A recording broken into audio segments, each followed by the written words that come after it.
ನಾವು ಯಾವತ್ತೂ ಕಾಂಗ್ರೆಸ್ ಸರ್ಕಾರದ ಬಗ್ಗೆ ಇವರು ದಲಿತ ವಿರೋಧಿ ಸರ್ಕಾರ ಇದೆ, ರೈತ ವಿರೋಧಿ ಸರ್ಕಾರ ಇದೆ, ಮಹಿಳಾ ವಿರೋಧಿ ಸರ್ಕಾರ ಇದೆ ಅಂತ ನಂದು ಅನೇಕ ಸಂದರ್ಭದಲ್ಲಿ ಹೇಳ್ತೇವೆ. ಇದನ್ನು ಇತ್ತೀಚೆಗೆ ನಾಗೇಂದ್ರ ಅವ್ರನ್ನ ಸಂಪುಟದಿಂದ ಕಳೆದ ಅವಧಿಯಲ್ಲಿ ಸಿದ್ದರಾಮಯ್ಯ ಅವರು ಮುಖ್ಯಮಂತ್ರಿಗಳಿದ್ದಾಗ 187 ಕೋಟಿ ರೂಪಾಯಿ ಹಗರಣವಾಗಿದೆ.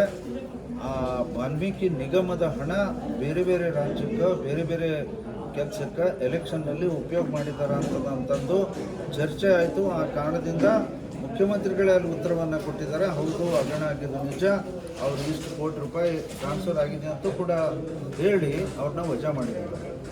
ಇವತ್ತು ಯಾವ ಕಾರಣಕ್ಕೆ ಅವರಿಗೆ ವಾಪಸ್ ತಗೊಳ್ತಾ ಇದ್ದಾರೆ ಅಂತ ಅನ್ನುವಂಥ ಒಂದು ದೊಡ್ಡ ಪ್ರಶ್ನೆ. ನಮಗೆ ನೋವಾಗಿದ್ದು ಏನದಲ್ಲ, ಒಬ್ಬ ದಲಿತ ಮಂತ್ರಿ ಅಲ್ಲ, ನಮಗೆ ನೋವಾಗಿದ್ದು ಪರಿಶಿಷ್ಟ ವಿದ್ಯಾರ್ಥಿಗಳಿಗೆ, ಪರಿಶಿಷ್ಟ ಜನಾಂಗಕ್ಕೇನು ಆ ಹಣ ಉಪಯೋಗ ಆಗ್ತಿತ್ತು, ಆ ಹಣ ಉಪಯೋಗ ಆಗಲಿಲ್ಲಲ್ಲ. ಇವರು ಟ್ರಾನ್ಸ್ಫರ್ ಮಾಡಿ ತಮ್ಮಿಗೂ ಉಪಯೋಗಕ್ಕೆ ತೊಗೊಂಡ್ರಲ್ಲ ಈ ಕಾಂಗ್ರೆಸ್ ಪಕ್ಷ ಅಂತ ಅನ್ನುವಂಥ ಒಂದು ಕಾರಣ.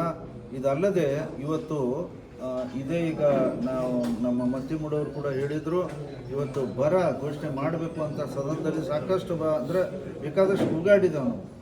ಆದರೆ ಇವತ್ತು ಘೋಷಣೆ ಮಾಡಿದರೆ ಗುಲ್ಬರ್ಗ ಜಿಲ್ಲೆಯಲ್ಲಿ ಒಂದು ತಾಲೂಕದಲ್ಲಿ ಇಲ್ಲ. ನೀವೇ ನೋಡ್ತಾ ಇದ್ದಾರೆ, ಇಲ್ಲಿ ಮಳೆನೇ ಇಲ್ಲ. ಇಂಥ ಒಂದು ಪರಿಸ್ಥಿತಿ ಇದ್ದರೂ ಕೂಡ ಈ ರೀತಿ ಮಾಡ್ತಾ ಇದ್ದಾರೆ ಅಂತಂದರೆ ಎಲ್ಲೋ ಒಂದು ಕಡೆ ಈ ಸರ್ಕಾರಕ್ಕೆ ಜನಹಿತ ಏನಿದೆ ಅಂತ ನೋಡೋಕ್ಕೂ ತಯಾರಿಲ್ಲ, ಆ ಜನಹಿತ ಮಾಡಲಿಕ್ಕೂ ತಯಾರಿಲ್ಲ. ಈ ಕಾರಣಕ್ಕಾಗಿ ನಾವು 1ನೇ ತಾರೀಕು ಸೆಪ್ಟೆಂಬರ್ 1ರಿಂದ ಸೆಪ್ಟೆಂಬರ್ 9ನೇ ತಾರೀಕುವರೆಗೆ ಲಿಂಗಸೂರು, ಸಿಂಧನೂರು, ಬೇರೆ ಬೇರೆ ಆ ಭಾಗಕ್ಕೆ ಗಂಗಾವತಿ ಇತ್ಯಾದಿ ಆ ಮಾರ್ಗದ ಮುಖಾಂತರ ನಾವು ಬಳ್ಳಾರಿಯಲ್ಲಿ ನಮ್ಮ ಹೋರಾಟ, ನಮ್ಮ ಪಾದಯಾತ್ರೆಯನ್ನು ಕೊನೆಗೊಳಿಸ್ತೀವಿ.